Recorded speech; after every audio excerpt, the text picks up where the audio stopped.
yung nadapa. Halos naganusan ang aking muka. Ang aking ulo nakahuntok sa bato. Buti lang nga may babaeng sa akin nag-rescue. Tinulungan na akong tumayo at sumakit yung aking ulo. Iyakap ko yung babae, ate ako ay nahihilo. At sabi ng babae, kuya anong gagawin ko? Ito yung pera, bumili ka ng Bio Blue. Inutusan ko yung babae para bumili sa tindahan.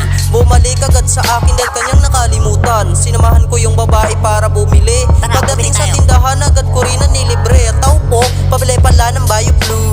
Ang tagal talaga bago lumabas yung tindero. Aking mukha ay talagang namumutla. Pag-inom ko ng Bio Blue, ako ay sumuka. Di ko maiwasan ang kadudura. Halos tumigas na yata ang aking dila. Buti lang nga yung babae, di niya ako iniwan.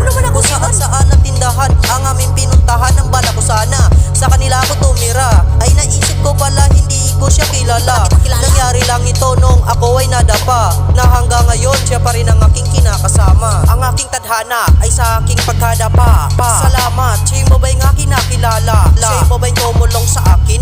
Siya yung babaeng nag-alaga ng kay tagal at nagsakripisyo para sa akin.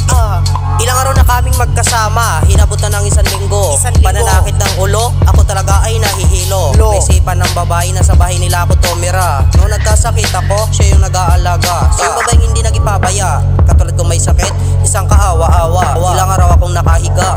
Aking katawan ay talagang nangihina. Buti lang nga bumili siya ng gamot sa butika. Nagtanong sa tindera kung meron tinitinda. Ate, may tinitinda po ba kayo na Bio Blue? Meron dito, magkano po ba? 25. Ate, yung 5 piso babalikan ko na lang mamaya. Habang ako naman sa kwarto ay nakahiga. Katawan ko talaga ay nangihina. Pero salamat sa iyong mga pag-aalaga. Ang aking tadhana ay sa aking pagkadapa. Salamat, siya yung babaeng aking nakilala. Siya yung babaeng tumulong sa akin. Siya yung babaeng nag-alaga ng kay tagal at nagsakripisyo para sa akin.